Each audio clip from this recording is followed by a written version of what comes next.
क्या आप जानते हैं कि जब साल 2013 में केदारनाथ में तबाही का वो खौफनाक मंजर आया था, जब बड़ी बड़ी इमारतें ताश के पत्तों की तरह ढह गईं, तब उस ऐतिहासिक मंदिर को किसने और कैसे बचाया?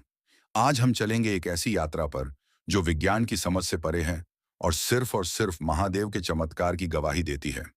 बर्फ की सफेद चादर, मंदाकिनी नदी की गूंज और हवाओं में तैरती हर हर महादेव की धुन। यह कहानी है अदम्य विश्वास के शिखर केदारनाथ की।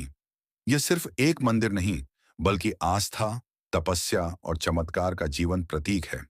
हिमालय की ऊंची चोटियों के बीच बसा यह पावन धाम जितना रहस्यमयी है, उतना ही दिव्य भी। इसकी कहानी शुरू होती है महाभारत के युद्ध के बाद। युद्ध समाप्त हो चुका था, पांडव जीत चुके थे, लेकिन इस विजय के साथ उन पर लगा था अपने ही भाइयों और गुरुओं की हत्या का पाप।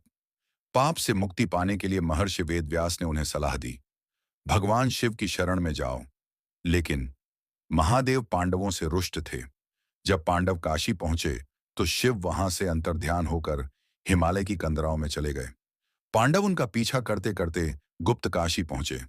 तभी भगवान शिव ने एक बैल यानी नंदी का रूप धारण कर लिया और पशुओं के झुंड में शामिल हो गए। लेकिन पांडव समझ चुके थे कि उस झुंड में स्वयं महादेव मौजूद हैं। तब भीम ने अपना विशाल रूप धारण किया और दो पर्वतों पर पैर फैलाकर खड़े हो गए। सभी गायें तो उनके पैरों के नीचे से निकल गईं, लेकिन एक बैल ऐसा था जिसने वहां से निकलना स्वीकार नहीं किया। भीम तुरंत समझ गए, यही भगवान शिव हैं। जैसे ही भीम ने उस बैल को पकड़ने की कोशिश की, महादेव धरती में समाने लगे। लेकिन भीम ने बैल की पीठ का कुबड़ मजबूती से पकड़ लिया। पांडवों की भक्ति और तपस्या देखकर भगवान शिव प्रसन्न हो गए। उन्होंने पांडवों को दर्शन दिए और उनके पापों से मुक्ति प्रदान की। मान्यता है कि बैल के शरीर के अलग अलग भाग 5 स्थानों पर प्रकट हुए, जिन्हें आज पंच केदार कहा जाता है। और जहां बैल का कुबड़ प्रकट हुआ, वहीं बना केदारनाथ धाम। कहा जाता है कि सबसे पहले इस मंदिर का निर्माण स्वयं पांडवों ने करवाया था। बाद में उनके वंशज जन्मेजय ने भी इस धाम के विकास में योगदान दिया। समय बीतता गया। बर्फ, तूफान और प्राकृतिक आपदाओं के कारण पुराना मंदिर धीरे धीरे लुप्त होने लगा। फिर आया 8वीं शताब्दी का समय। आदि गुरु शंकराचार्य ने इस मंदिर का पुनर्निर्माण कराया। आज जो भव्य केदारनाथ मंदिर हम देखते हैं, उसका मुख्य स्वरूप उन्हीं की देन माना जाता है। यहीं उन्होंने आध्यात्मिक ज्योति स्थापित की और अंत में मंदिर के पीछे समाधि ले ली।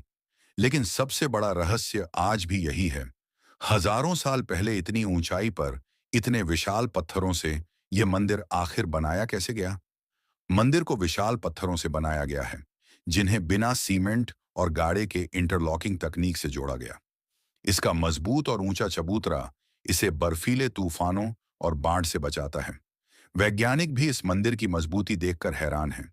एक रिसर्च के अनुसार 13वीं से 17वीं शताब्दी तक, करीब 400 वर्षों तक केदारनाथ मंदिर पूरी तरह बर्फ के नीचे दबा रहा।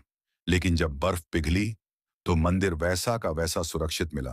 दीवारों पर आज भी बर्फ की रगड़ के निशान मौजूद हैं। और फिर आया साल 2013। उत्तराखंड में भीषण बाढ़ आई, चारों तरफ तबाही मच गई, लेकिन केदारनाथ मंदिर अडिग खड़ा रहा।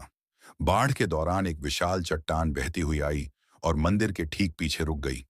इस चट्टान ने पानी की तेज धारा को 2 हिस्सों में बांट दिया और मंदिर को एक खरोंच तक नहीं आई।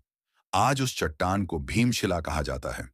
केदारनाथ सिर्फ पत्थरों से बना मंदिर नहीं है, यह पांडवों की आस्था, भगवान शिव की कृपा और आदि गुरु शंकराचार्य के ज्ञान का संगम है। यह धाम आज भी हमें सिखाता है कि जो सत्य और धर्म के मार्ग पर अडिग रहता है, समय भी उसका कुछ नहीं बिगाड़ सकता। हर हर महादेव।